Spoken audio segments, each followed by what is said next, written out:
Welcome to Backwards Compatible, the video game retrospective podcast where we discuss, analyze, and reflect on some of the most notable and varied titles in gaming history. I'm your host, Chase. And I'm Garrett. Let me ask you something, Garrett. Oh, what's that, Chase? Does this cave look like a natural formation? No, Chase, it does not. It literally has reflective walls. I don't think this is a cave. Alright. Yes, as you can probably tell by this episode's title and description, we are talking about Halo Combat Evolved, the first game in the Halo franchise. Oh man, Halo Combat Evolved takes me back. I mean, it wasn't my first Halo game, but when I did play it, It was definitely my had a first different Halo game. atmosphere. Like, I guess I don't really have that first experience with Halo CE, but I'm glad that I had my first experience with Halo 3, even though I kind of did it kind of disjointed. Right, well, I never had an Xbox growing up. I was always a PlayStation kid. But Halo was always an interesting series to me. It was always a game series that caught my eye and made me kind of wish I did have an Xbox, because I'm very much a sci-fi fan, and of course, if you were into video games back then, Halo was everywhere.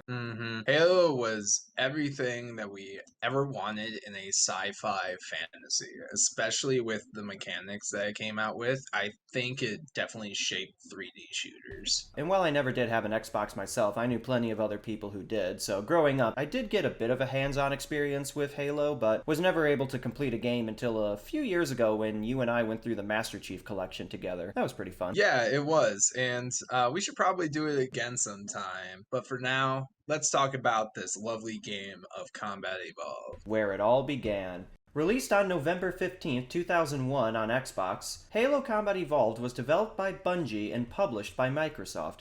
Man, it's just so weird to say that nowadays, considering Bungie is now owned by Sony. No kidding. How ironic, some might say. I think 9 years later, Bungie made their last game, and it just feels so different, I guess. I don't know. I think once Bungie left Xbox, it just kind of went downhill, but either way, that's just my take on it. Yeah, most would say Reach was the peak of the series, but we're getting ahead of ourselves. Let's just focus on the first game. Yeah, let's go to the first. So the plot begins with the UNSC starship, the Pillar of Autumn, just exiting hyperspace after fleeing from the Battle of Reach. It turns out that the location they've ended up at is above this massive floating ring in space. The Halo Ring. Pay attention, guys. This is a very important part. The captain of the ship, Captain Keyes, is discussing the recent departure from Reach with his AI assistant, Cortana, when all of a sudden the ship is attacked by the alien armada, the Covenant, who have followed them from the battle and are beginning their boarding process of the Pillar of Autumn. Keyes then instructs Cortana to awaken everybody on the ship. Enter Master Chief. So you want to talk about Master Chief? I do want to talk about Master Chief. So Master Chief was one of those characters that wasn't really given too much of a personality because we were meant as the gamer to put ourselves in that because we are the Master Chief. Now, when the Master Chief steps out, he stands at like 7 foot plus. I'm not sure how many inches, but he is a tall boy. Yeah. And even then, he seems so small compared to the other alien races. Have you seen that lineup chart of all the Covenant races' heights? It's easy to forget how big grunts actually are, considering as Master Chief you're looking down on them throughout the games. No kidding. To him, the grunts are probably like maybe knee high and their backs come up to the waist. To us, their whole body is just wider and they're about as tall as us with their backpacks. But anyways, yeah. Back to Chief. Yeah, back to Chief. The design of Chief is... Master Chief's design was made as a Space Marine getup that definitely had its right colors, and the way the polygons formed back then, it was just like the right sharp edges, beautiful symmetry, and then most of all, I always loved the visors of the Spartan armor. I feel like someone at Bungie just went to the local ATV store, grabbed one of the helmets off the rack, and was like, "This is the face of our protagonist." Yeah, and then just put a windshield on top of it and call it good, which I think was a great choice. I don't know if there was like a big craze about people in ATVs and motorcycles back then. It was the early 2000s. The whole 90s extreme sports thing was still in effect. Personally, my favorite design of Master Chief comes from Halo 3, but I could chalk that up to the improved graphical engine of the Xbox 360. The original Xbox was working with more limited art style. But I think even by Halo 2, Master Chief's armor does get a pretty good redesign. Yeah, and I agree, and especially compared to the updates on his armor. Of course, we get a little bit more details besides looking like a block of green cheese running Right. around. My issue with the Combat Evolved armor is that he just looks like a green caboose. Well, the thing is, wasn't that I what do mean, you mean? You mean Caboose looks like a blue Master Chief? You get out of here. but Caboose remained in that Model 1 armor for the rest of the series. But okay, we're getting off topic here. My point is, Yeah, what's your point? I think Master Chief is real cool. He fights aliens real good and doesn't afraid of anything. It doesn't afraid. I love that right wording, doesn't afraid. But yeah, I do agree with you. He is the balls of steel. I don't know how he's able to walk around He with is those the Master things. Chief. He is Personality the wise, though, master. there's not too much to say about Master Chief, at least as far as this game's concerned. He's very much the whole Marine, go get him type. He doesn't really question his orders that much, he just goes along with what his superior officers or Cortana tell him. He doesn't really voice his own opinions on the matter. He's not really a blank slate character because he does talk, and he does have a little bit of a character to him. But for the most part, like you said, we, the player, are meant to reflect onto him. He's just a vehicle for our actions throughout this game. Speaking of vehicles, we'll get back to that later because Halo definitely introduced one of the best vehicles in gaming.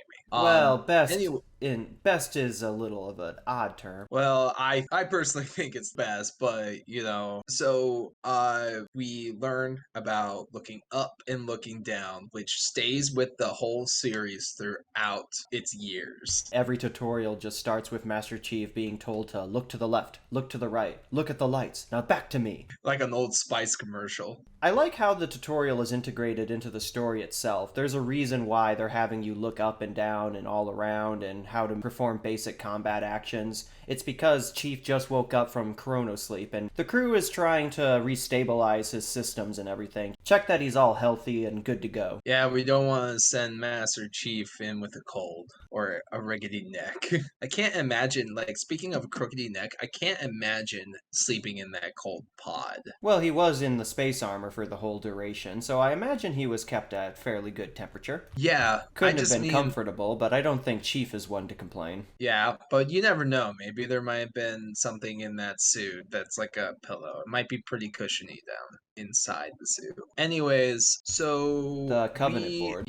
finished the tutorial, and now we have to go report to Commander Keys. One small problem. The Covenant are here and they're here to fuck shit up. Fuck shit up, they do. Blowing every single wall, and you can definitely see, I think you see some of the carnage that the Covenant start doing as you make your way over towards Keys. It makes you feel very vulnerable. Everything just fighting on, and you're just running in between little skirmishes throughout the Pillar of Autumn. Right, because Chief doesn't have a weapon at this point. All you can do is walk and watch. You're just watching all these Marines die, and then these grunts just laughing. When I first saw it, it kind of was disheartening, but now I just love those little dudes. I want to talk about how reflective of the sci-fi aesthetic at the time that the UNSC really is throughout the series, especially in this game. The sort of blocky, 90s futuristic, military look to everything. It does give me like Babylon 5 or Starship Trooper kind of vibe to everything, which is fitting. Not to mention, it still feels grounded. It feels like something we would definitely go to in the future. It's not something that's like over the top, everything's like white, everything's glass. It's very boots to the ground type of military. This is And the future I'm the all Space for it. Force wants. Yeah, I don't know. I just loved the choice they made instead of making it too futuristic where it seems like it's so far off. It does follow the Star Wars line of thinking, and everything has a very gritty and used look to it. While we're here, you want to talk about the big alien baddies themselves, the Covenant? Yeah, first off, let's talk about the grunts because I love those little guys. Yeah, the little urinal looking things. Yeah, they do kind of look like it, don't they? The grunts do take away from the intimidation factor of the Covenant just a little bit, in that while all the other Covenant races are much more intense and fierce in their combat styles, the grunts are just sort of these small, squeaky little things that are always freaking out and panicking over every little thing. The moment they see Master Chief, they just start running away. So I just kind of want to do a little lesson on the grunts, just a small tidbit. So the Grunt's actual name is the Ungoi, and the Ungoi were taken by the Covenant and are literally bred to be cannon fodder. It's just so sad, and they've had revolutions in the past, but of course, with all the different races that are on the Covenant, Grunts are just the weakest in terms of strength and speed, but in pure numbers, they shine.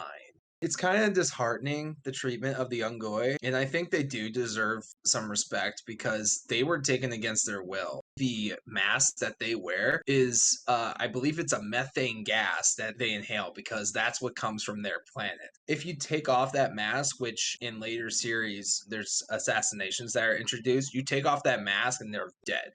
I think there's one assassination animation, unless that's just a breaking of a neck. But I'm just saying, it's a great in terms of design, it's a great thing to include weaknesses in these races. You can laugh at them all you want, haha, they're weak and they're kind of goofy and silly, but they're just sad little grunty boys. Sad grunty boys. But of course, Um, what would grunts be without their commander unit, the elites? the elites.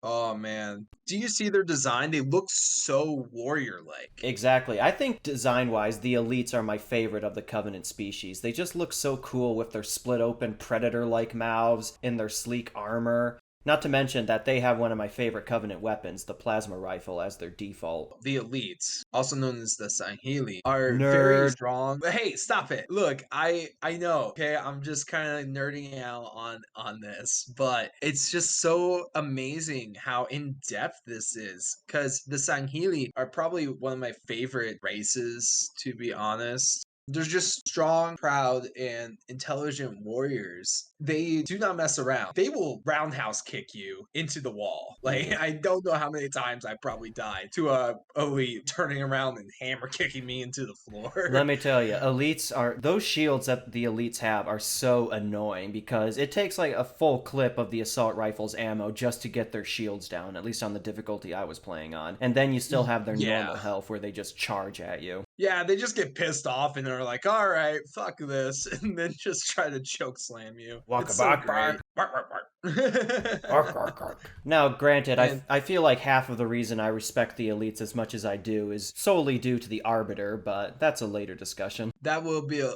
later discussion. I was so excited to talk about that later. But Back to the story. This is speaking, well, no, hold up, hold up. I still got more about the elites here.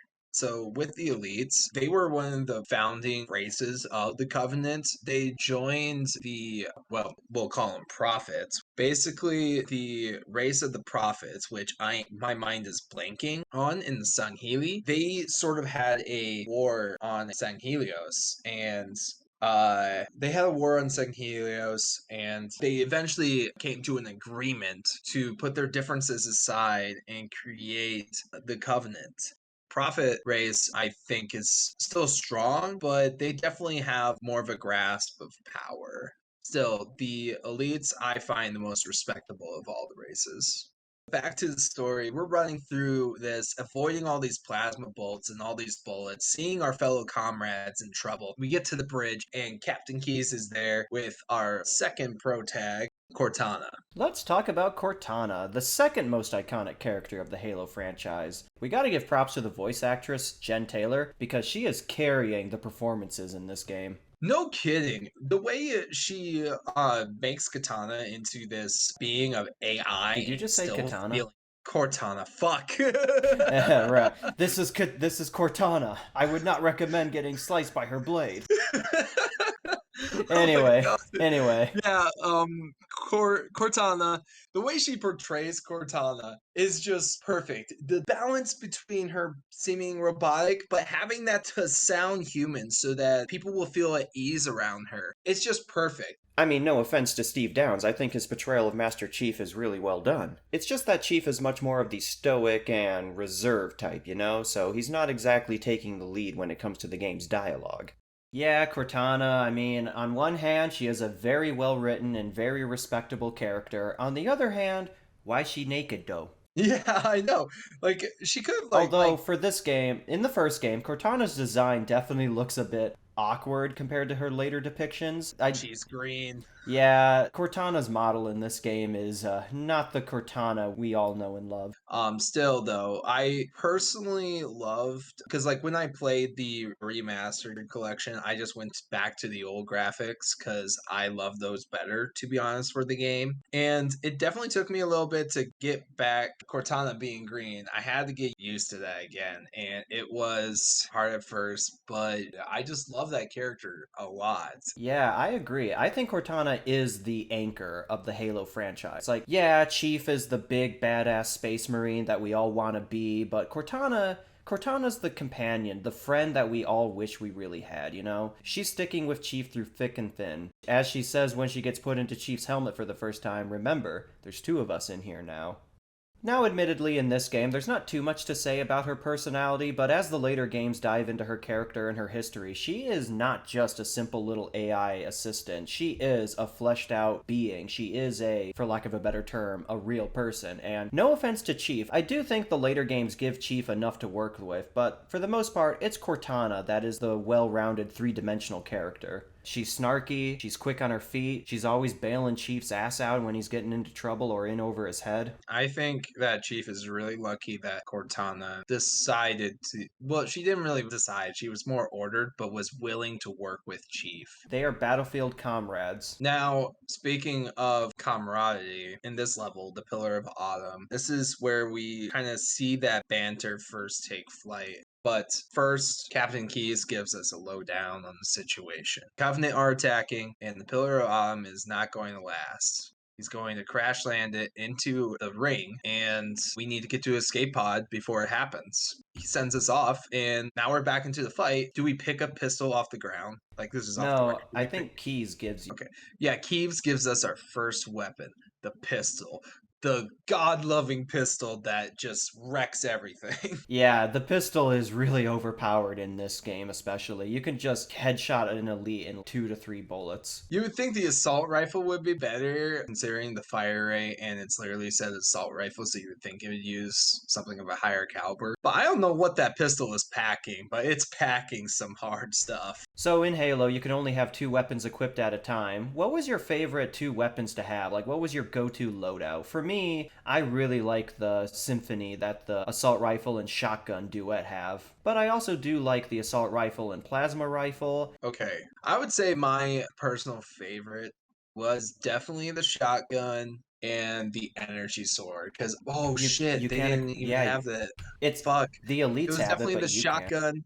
It was the shotgun and I want to say the sniper rifle because hip firing with that thing was still accurate as all heck. Yeah, I really do like the design of the weapons in Halo. They're somewhat standard in that you look at it and it's a generic sci-fi future weapon, but at the same time it's uniquely Halo. You look at the assault rifle or the sniper and you just say, that's the sniper rifle from the Halo franchise. It's very iconic in its look. And not to mention, if we were to take one of the axes, we could literally buy it like a Cabela's Outdoors or something like that. And we were to take it back into the past, like even to the 1600s, people would immediately be able to identify that that's an axe. But they know it's a strong axe because it's the entire thing's made of steel with a rubber grip. And that's what I think I love about the designs because they're like that steel axe. It's still futuristic, but it's not so different from today's weaponry that it's unidentifiable. Halo is what, 500 years in the future from now, so a fair amount of time off. For sure. And I'm glad that we still kind of use caliber bullets because I feel like that would be our main use at that time. After fleeing from the Pillar of Autumn on an escape ship, Master Chief, with Cortana in tow, crash land onto the Halo ring. Unfortunately, they're the only survivors of the escape pod due to Chief's armor, but it's here when you step out and you look around at the Halo ring itself. Gaze up into the distance and you see the sheer magnitude, the scale of this massive artificial structure you're standing on. Off into the distance, you see the shape of the ring rising up above you and back around to the other side. I know the term iconic gets thrown around a lot, but I do think that is one of the most iconic skylines in video game history. The image of the Halo ring is just so recognizable. Now that we're on the Halo ring and we have this vast openness, it's a stark contrast to what we started with the Pillar of Autumn. Because back in the Pillar of Autumn, when we were running away, there was all these tight hallways, which made it feel uncomfortable and kind of restrictive, very linear. And of course, we had to be guided to the escape pods, but with all the enemies that were in our way, and then not to mention our allies there too, when the enemies would throw grenades at us, when we turn corners, it was just like, what's going to pop out next? But in the Halo ring, when we finally get there, that grandiose scale that you were saying, Chase, it's just amazing. I love the terrain that they made and the beautiful scenery that they have shown to us. It makes you drawn into this world and makes you want to know more about it, which I think is great for starting a second part. First part teaches you everything about it, nitty gritty. This is how you play the game. Go into the second level. Here is an open world for you to explore. Learn more. Exactly, man. You took the words right out of my mouth. The stark contrast in map and level design between the Pillar of Autumn, which was the tutorial level, compared to the openness and much less linear of the Halo ring, it really cements into the player, alright, now the real game begins. Speaking of the real game, this is the first time we actually see a vehicle being used in open world because these flying vehicles called Banshees decide to come around and they're trying to pick off survivors of the wreck of the Pillar of Autumn, those who have escaped. And just so happens that there are two. Now there's two options that I love it gives you. First, it gives you the option to just be sneaky and hide away from the Banshees, or literally you can just start pop shotting him and try to take him down.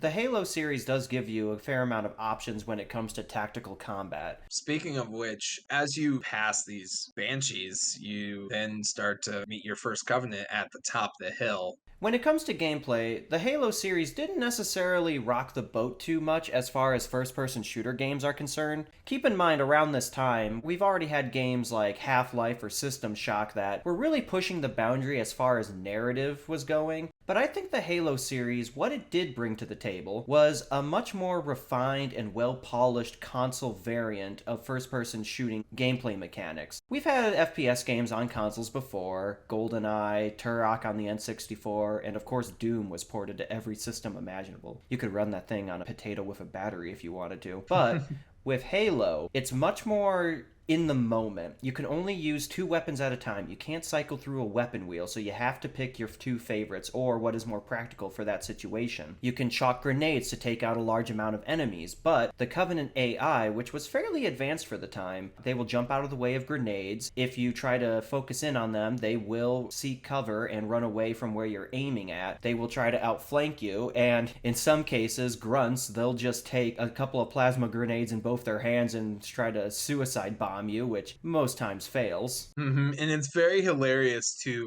when you kill the grunt that's holding all these grenades and then they just go flying. Sometimes you get some funny interactions, like it will get onto another grunt. I had this one on my very first playthrough and I vividly remember it. So a grunt pulls out these grenades, I headshot him, the grenades just fly up into the air, it gets on one grunt, he says, "Oh no!" and he jumps into the elite and the couple jackals that were there and just Yeah. blows them all up. It's God, so great. the jackals. I feel like the jackals are the more forgettable of the Covenant types. They're just basically grunts but with energy shields. The jackals, they're kind of like pirates, I guess, and kind of feral or bird-like. That's what they remind me of. They remind me more of birds. I think it's just because of their long faces, really. They're Oh, essentially birds with riot shields. And with those riot shields, they're annoying at first, because it's just like the elite shield, except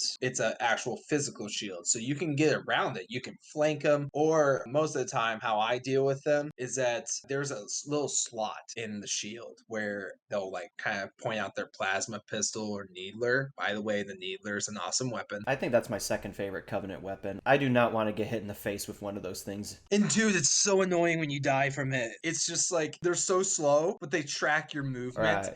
And it's just so annoying. I remember so many times, I'm like, oh my gosh, I got hit 5 times. I gotta get running and let these things just fall off me. Ugh. It's also just really satisfying to reload the Needler, seeing all those crystal spikes just pop in and out. But speaking of the jackals, I just shoot the arm that's kind of sticking out in that slot. Sometimes you can shoot the feet, and it's so satisfying, I guess, for me to kill a jackal. I don't really care too much about the race because I learned a little bit more about them, and they're just kind of wild and don't really give two shits. I'm not sure about how they were on their home world, but most of the time, jackals are referred to more as pirates, like I said. It's around this time, after securing a landing zone and rescuing a few other surviving Well, Marines, that we get introduced to the Warthog. You want to talk about everyone's favorite vehicle segment? you can do Totally it, not Chase. unreliable in any way, shape, or form. True that. Alright, And so the Warthog. It's this big mhm, military dune buggy jeep with a minigun on the back. It can hold up to 3 people, the driver, the passenger, and the gunner on the back. And this thing controls, I don't want to say poorly. It's not the worst vehicle I've played in a game, but it's definitely not the best. The Warthog control, it flips over so easily. Then again, you could just reflip it over just as easily, but still. It doesn't take turns very well, and when this thing gets air from a big jump and it lands, it is a little time consuming to readjust it. yeah, it's kind of rocky in the landing, I will admit that. But when I turn with the Warhog, I never really found the Warhog hard to handle because I thought of it more as like drifting. Like if I thought more like I have to drift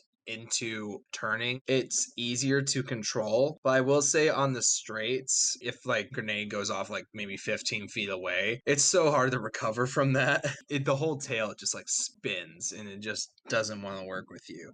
Not to mention, we get the greatest soundtrack that was Yeah. ever played. Let's talk about the score to Halo. I think it goes without saying that most people know the main Halo theme. Oh, It's just so ominous yet awe inspiring. This religious, biblical like choir mhm. chanting, and then the drums start up. The symbols. Oh, it's just so great. And it The feels like it's a choir singing about you going into battle. It makes you feel like this sort of guardian angel that is for the UNSC. And yeah.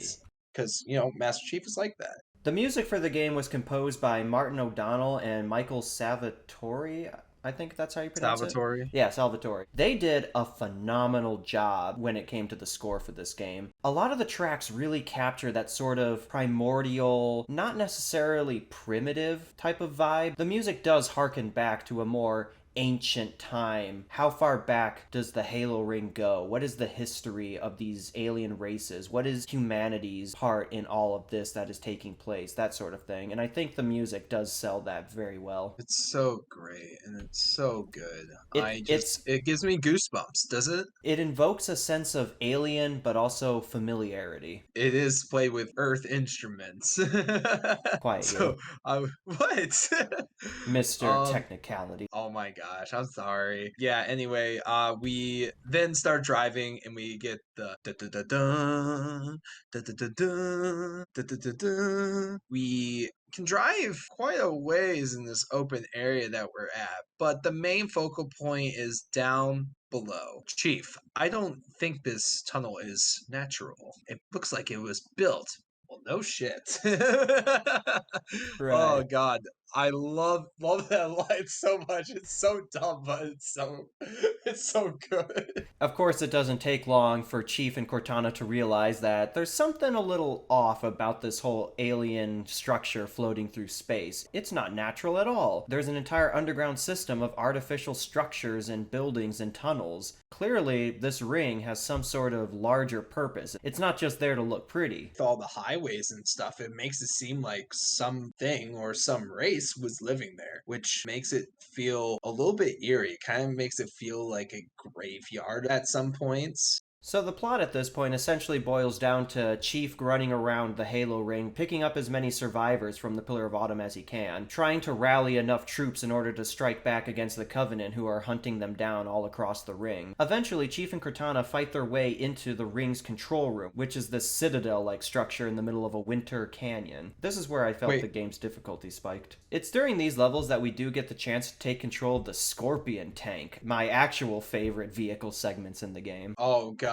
just being this cruiser tank, just piling over all these Covenant blockades is perfect. I bet I could Um, blow up the whole goddamn world with this thing. yeah, no kidding. That thing shoots so fast. It's so powerful. Once you gain access to Halo's control room, you plug Cortana in, and she immediately realizes the truth, or at least somewhat of the truth. She realizes that Captain Keyes and Sergeant Johnson are investigating an underground facility elsewhere on the ring in the middle of a swamp, and she discovers that what they're looking for, it isn't what they think it is. They think it's some sort of weapon that'll help in the war against the Covenant. She realizes that Captain Keyes shouldn't be opening up that facility in particular, and she sends Chief out to go rescue the Captain and Johnson. God, Sergeant Johnson. Speaking of Sergeant Johnson, can we talk about him or should we wait Yeah, we until might as well talk about him Yeah. while we're here. He's the typical sergeant archetype, you know. He's there to give a little bit of military banter to the rank and file military Marines. Not necessarily comic relief, but he's there to diffuse the tension that's going on. He is definitely somebody that we can get behind, What I but want to know is how does he survive at the end? yeah, we'll get to that point. Sergeant Johnson is sort of like this super giga chad that smokes these big cigars. Just seems to be a Rambo. He is actually a Spartan 1. I think I remember hearing about that. He was the original model for the Spartan program. So many people died in the first Spartan program, like the first generation, mostly because it was still experimental, whereas Master Chief is a Spartan 2. And you can see the difference between them, where Sergeant Johnson probably got some augmentation, but he was still around the same size as everyone.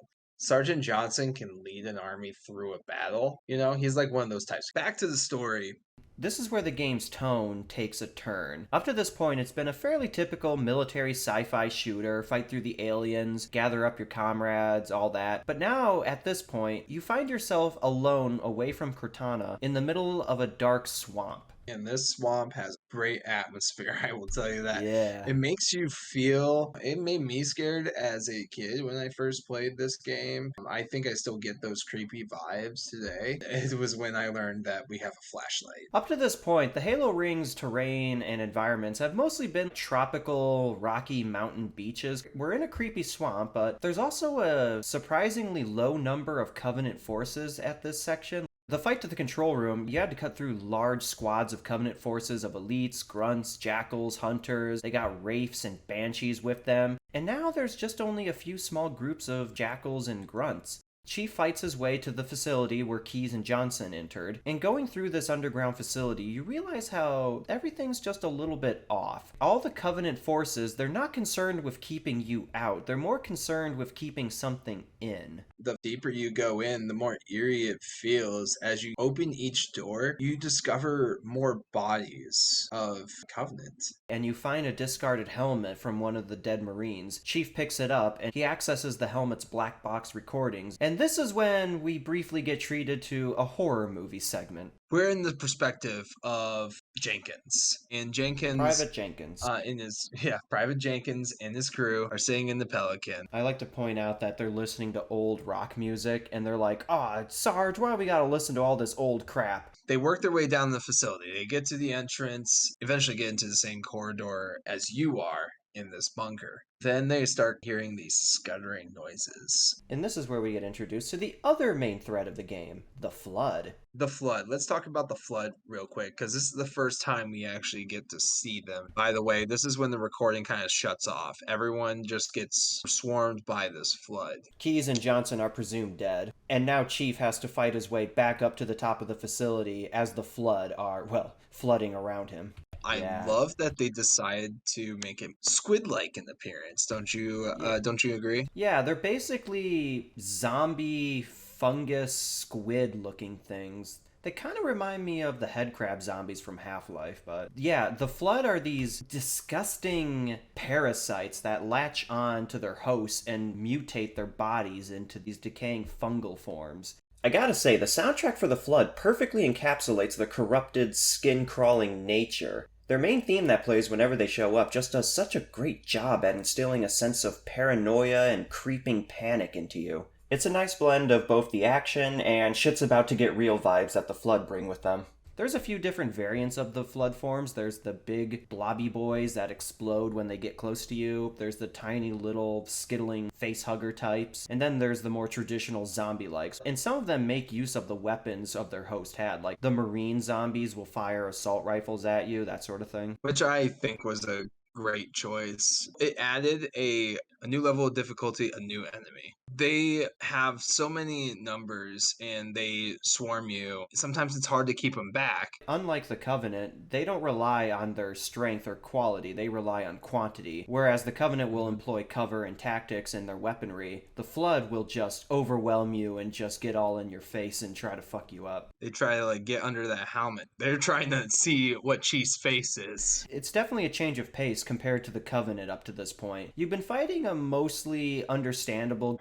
traditional military in the Covenant. They're soldiers, they're fighting in the war, blah blah blah. And now you gotta contend with a zombie apocalypse. Two fronts that the humans have to keep at bay while they figure out a way to escape the ring now, because like this is when it starts going from let's figure out what this weapon is. Well, we figure out it's a weapon, but let's figure out how we can utilize this weapon to just trying to get away from it. Once Chief reaches the surface after fighting his way back from the depths of hell, he is rescued from the Flood by the Halo Ring's monitor assistant, 343 Guilty Spark. He's a little bastard. This little Wheatley looking ass thing, even though I know this predates Wheatley, but still. Mm-hmm. 343 Guilty Spark. He is just so happy and excited to see a human, or as he calls them, the Reclaimers. So, he was put here by the race that built the Halo Ring, the Forerunners, as just a sort of automatic security system, librarian type thing. He's just here to keep the ring running and make sure that no Flood escape. Mm-hmm. In which he did a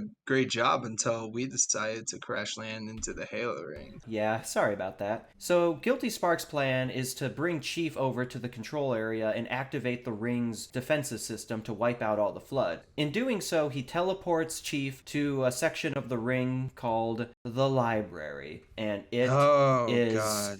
The library is covered every inch in Flood. God, I freaking hated this mission. I completed a Halo Combat Evolved on Legendary difficulty, and it took me, I think, 2 days to get past this level because it was just so annoying to get through, and it felt like I was just going checkpoint to checkpoint and only making slow progress through it, because even though I had the optimal weapon, which you use the SMGs or assault rifle, whatever you have, on the smaller Flood, and then you use the shotguns on the bigger Floods. But, oh, God, it made me so angry. It made me rage so many times. I had to quit the game for a few hours and come back later. I had a similar level of frustration with the library level. It's just, there's barely any medkits to heal you, and there's not a whole lot of weapon diversity either. You basically have to work with what you're given, and it's such a long level. It just keeps going, and the Flood, they just keep coming. And they never stop coming. Yeah, but thank God you do eventually make it to the end of the library. You get teleported back to the ring's control room to where Cortana is, and she freaks out when Guilty Spark shows up. She's like, who the hell is this? And they have their little debate where 343 is trying to persuade Master Chief to fire off the ring. And then Cortana spills the beans. Turns out, while you were away, Cortana did some digging into the history of the ring and the way it works. And she discovered that the ring, when its security systems are activated, it'll wipe out not just the Flood, but all life in the galaxy. And the thing is, it doesn't actually kill the Flood. It kills its food source. It just basically wants the Flood to starve out, which I think is super scary because that shows you just how unrelenting the Flood is. Like, can you imagine the only way to stop something is to literally kill yourself and just let it starve? Upon realizing this, Chief and Cortana are like, yeah, no, we're not gonna activate the ring's defenses. To which Guilty Spark is like, oh, but you must, otherwise I'll have to kill you. So begin the second part of the annoying series. Now have to fight the bots. Yeah, so after you, in his eyes, betray Guilty Spark by refusing to activate the ring's defenses, he sends his drones after you, and now you have to fight through the Covenant, you have to fight through the Flood, and on occasion, you have to fight through Guilty Spark's drone fleet. So now you have three fronts, which makes it even more chaotic. And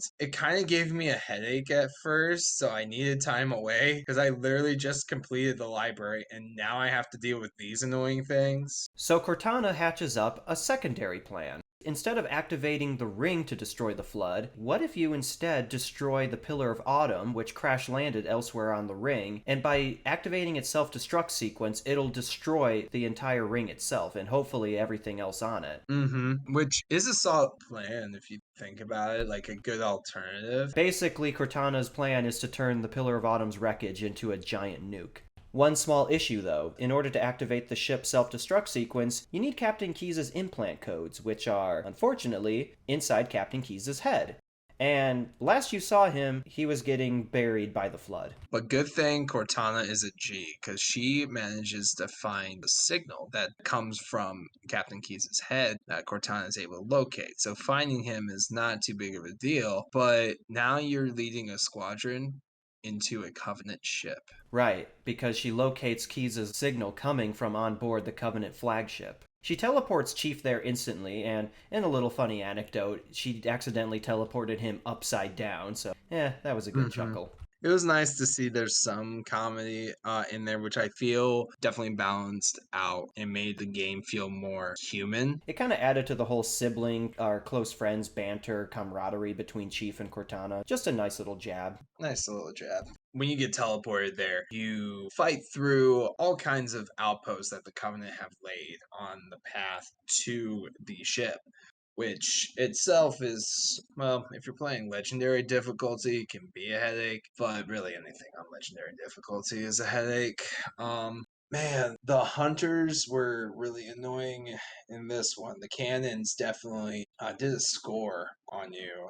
I especially like the little scenes of Covenant versus Flood forces on board the ship. You round a corner and there's a bunch of grunts running from a group of Flood zombies. The Flood and Covenant, they hate each other. It kind of shows you that you're not the only one who's fighting multiple fronts. It serves as a reminder that the Flood are the apocalypse. They are not here to further the Covenant's goals, and the Covenant recognize that. You eventually find Keyes, and Keyes is not himself. He's now half Flood. Yeah, Captain Keyes has definitely seen better days. Especially in the remastered version, they really upped the whole disturbing nature of what the flooded version of Keyes looks like. It is not a pretty sight. The last thing you can do as a sign of respect to Keyes and his leadership is to end him. He's now dead, and now you have the codes. Yep, so immediately after that, Cortana teleports you back out again, and it's time. Once you've obtained Captain Keyes' implants, Chief steals a Banshee from the Covenant ship's hangar and flies back down to the Pillar of Autumn, where it crash landed. It's a nice way to bookend the game by having the last level be the first, but this time, instead of crawling through the ship filled with crew and how it was still in active duty, it is now just a destroyed, derelict hunk of metal sitting out in the desert. Everything's destroyed, falling apart. Yeah, it just makes you feel a little bittersweet, It's when you think back to what the ship was like at the beginning of the game. Before you knew the Flood, sure, things weren't great, but the Pillar of Autumn was still strong, and it ended itself for the greater good. When you see its corpse, it's after you see the Flood, and it kind of makes a person kind of like lose hope in fighting it if it was any ordinary person, I feel. Going into the Pillar of Autumn now, we need to get to, is it the reactor we had to get to? Well, so you first make your way to the bridge in order to put Cortana in so she can activate the self-destruct sequence. But immediately upon doing so, guess who? Guilty Spark is here on the scene, and he's locked Cortana out of the ship's control system, preventing the self-destruct sequence from activating. He wants to keep that Halo ring alive and well. Yep. And this is when the boss fight happens. Yeah, it's not really a boss fight because you're not fighting Guilty Spark directly. So Cortana instructs you to head down to the reactor chamber and destroy the reactors yourself by hand. And this is where Guilty Spark is. He's sending his drones out in order to stop you. So the Halo series doesn't really have boss fights. The only one it does have is in Halo 2. I mean, you could argue that the Didact was technically a boss fight in Halo 4, but that's a whole other debate. Anyway, so what you have to do is, as you're fending off Guilty Spark's drones, you have to fire grenades or a rocket launcher into 4 of the ship's reactors, destroying them. And once you do, you got a big time limit to skedaddle out of there right quickly. And guess what vehicle makes a comeback? So Chief and Cortana reach the ship's armory. They find an operational Warthog, and now you have to drive through the wreckage of the Pillar of Autumn, dodging all these obstacles and fires and flood and all that as the ship is falling apart behind you. And you only have, what, like 5 minutes? Yeah, you have 5 minutes to get there, which I was at first scared, but then I made it to the point in like 2 minutes-ish. Yeah, you can make it to the end with time to spare. It's just that the Warthog's controls don't exactly fill you with confidence. And I want to point out, how big is this ship? Because this segment goes on for a while. It's like, I don't know how big the Pillar of Autumn truly is, but sure is like a lot of weirdly designed space in this ship. Like, why are there ramps everywhere? I don't know. Maybe they just wanted to do some recreation in there. Sergeant But, Johnson was really into Tony Hawk Pro Skater. Yeah, he was kick flipping off the sides.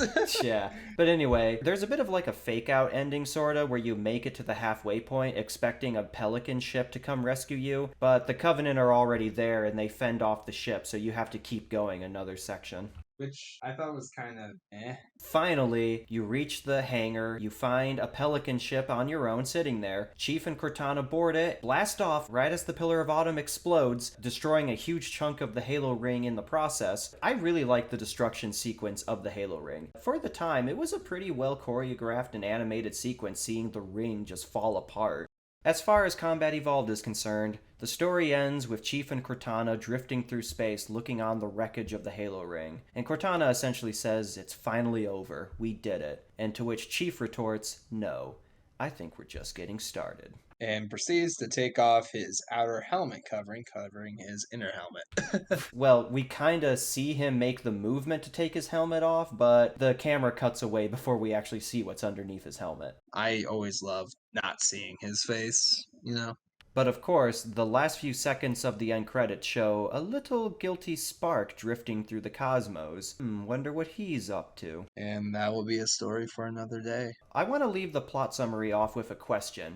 How did Sergeant Johnson survive? Yeah, so we see Sergeant Johnson in Halo 2, and it's never really explained. I mean, I think it was kind of explained in a comic book, but it was still kind of BS. Because first, Because he escaped the flood, and then not to mention something. well, the last we see of Johnson in this game is him getting attacked by the flood right before the camera cuts off. And it's not explicitly stated, but it is heavily implied that Chief and Cortana are the sole survivors from the ring's destruction. And yet, you boot up Halo 2, and there's Johnson just having a fun time. He's like, what did I miss? I think they pretty much brought him back because he was so popular, but canonically, it doesn't make any sense. All right, let's hole. Yeah, let's not play cinema sins here. We're not here to point out the plot hole of Halo's lore. Other than that, I think this game hands down made a generation of inspired individuals love sci-fi fantasy shit. Yeah, let's talk about the legacy of this game. It started off one of the biggest first-person shooter series out there, Halo. And yeah, you could rightfully argue that the Halo brand isn't as strong as it used to be, especially with Halo Infinite continuing to tank its image. But for as long as Bungie was in control of the series, it was a pretty solid franchise. I think the first 3 games plus Reach are really well-made games. I do think the most important thing of Halo's legacy, particularly for the first game, is it essentially brought the first-person shooter genre to consoles. Like I said at the top, there had been FPS games on consoles before, but it was primarily a PC only genre. You didn't really see a whole lot of big budget, well developed FPS games specifically for consoles. It was mainly regarded as a PC thing. But then Halo came in, and it was the reason people bought an original Xbox back in the day, because you bought an Xbox for Halo. You played it for the multiplayer. You played it for the well-written, for the time at least, single player. And it was just a really well-made FPS game that, like you said, inspired a lot of people. It made a ton of people Xbox fans, and it became this huge phenomenon in video games. It was the FPS game for a good while. And I think that's really the legacy of Halo. It was this really big franchise that defined its console generation and the 360 generation. Anyone could recognize a picture of Master Chief and, to an extent, Cortana. Cortana is Microsoft's AI assistant in real life. I agree with you. And I think our homage to Halo, like all good things, just has to come to an end with the first game. All Yeah, right. it was a great time. And I hope you listeners enjoyed it as well. Chase, give him that info. Well, I think I speak for Garrett and I both when I say thank you all for listening. This has been Backwards Compatible. If you'd like to leave us any feedback or ask us any questions, feel free to email us at backwardscompatiblepod@gmail.com. I've been your host, Chase. And I'm Garrett, signing off. Thank you all for listening. Ba ba ba ba. Ba ba ba ba.